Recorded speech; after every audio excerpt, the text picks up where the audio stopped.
So, you want to be financially free? Well, that's great because I'm here to help you.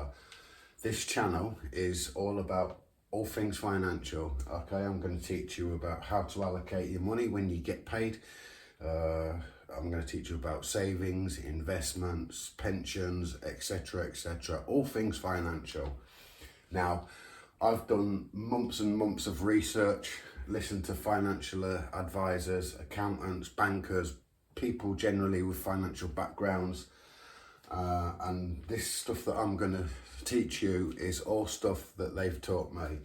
Now, I'm not a financial advisor, I'm not an accountant, I've got no financial background whatsoever, but this is all stuff that I've learnt from those professionals in that industry. Okay, so without further ado, let's get started. What I'm going to teach you about today is simply how to allocate your money when you get paid. Where to put it, what to do with it. So, when you get paid, okay, for every pound or dollar or euro or whatever it is, depending on what part of the world you're in, you need to do what is known as a 70, 15, 10 split, okay? So that means 70% of your wages as an absolute maximum goes towards living expenses. So that's things like your rent, your mortgage, your cost of running your car, insurances, pension, etc., groceries, whatever you need on a month by month basis to get by in life. That's your expenses. Okay, now if you're in a position where the money you're getting, right, isn't enough for your expenses to come to a maximum of 70%, then you need to bring your expenses down. Now, there's two ways you can do that. Two ways. Number one, you can lower your expenses, get on the phone, talk to that company, get that bill reduced, cut out some unnecessary stuff. Do you really need that subscription that you've got taking your money off you every month? Whatever it takes, a decade of sacrifice will set you up to a lifetime of financial freedom. So get your expenses down. Number two is you can get more income. So you can get a side hustle. You can negotiate a pay rise with your boss. If your boss won't give you a pay rise, you can change your job. There's all kinds of things that you can do to lower your expenses and increase your income to make sure that you stay within that margin of the 70% maximum, okay?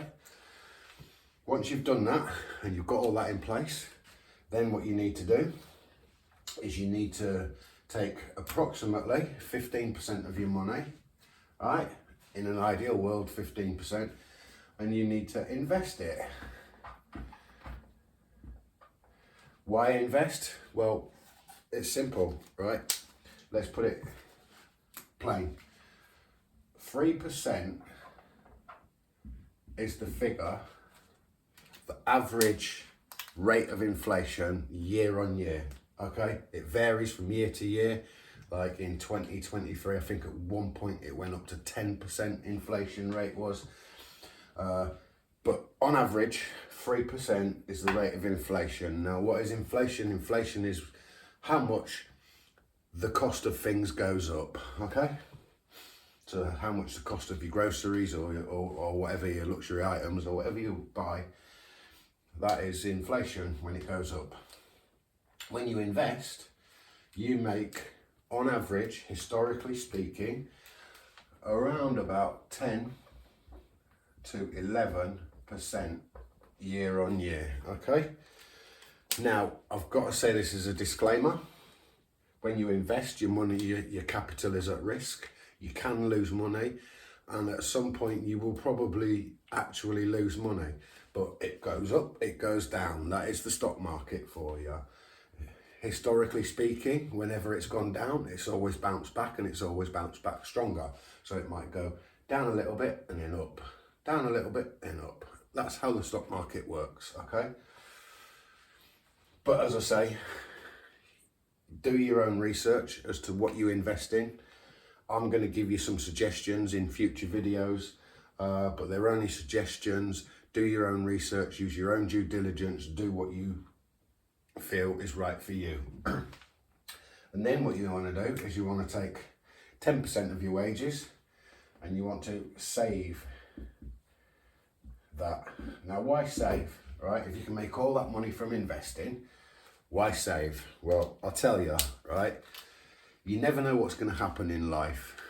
Your company that you work for could go bankrupt and lay you off, or you could suffer an injury or a serious illness, or your car could break down, or that boiler in your house could break. Anything can happen, and one of the facts of life is, from time to time, stuff does happen. So you've got to have an emergency fund put aside to help cover these expenses when they arise, and basically not have to worry about where the money's going to come from. So what we recommend is that you save approximately 3 to 6 months of expenses.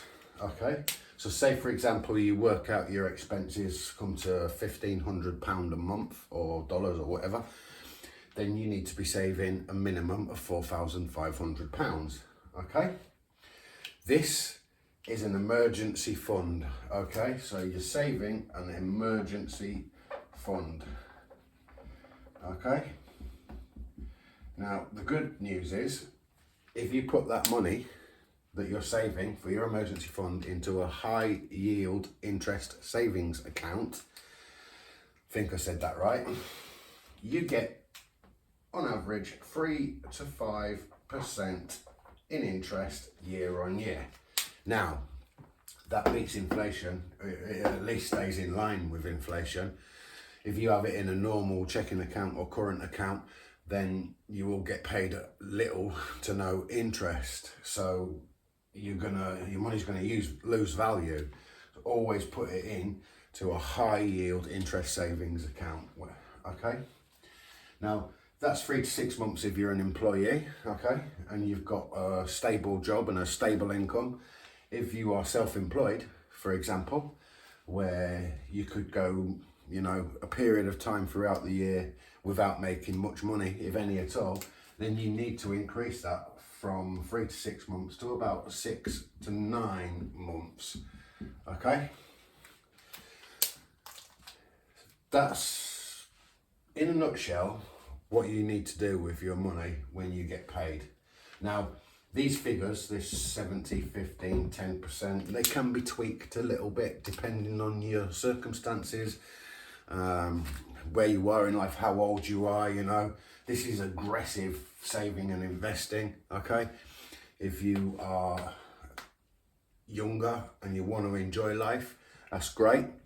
You can allocate a little bit of what they call fun money, so you can reduce this 70% down to 60% or so ideally, or you can reduce that to 10%, or tweak it a little bit to your own personal preferences.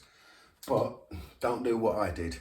When I was in my 20s, there was no one around to give me this information. I didn't even realise you could do all this stuff. So when back then I was paid monthly, and what I did is I took that money and I pissed it all up against a wall.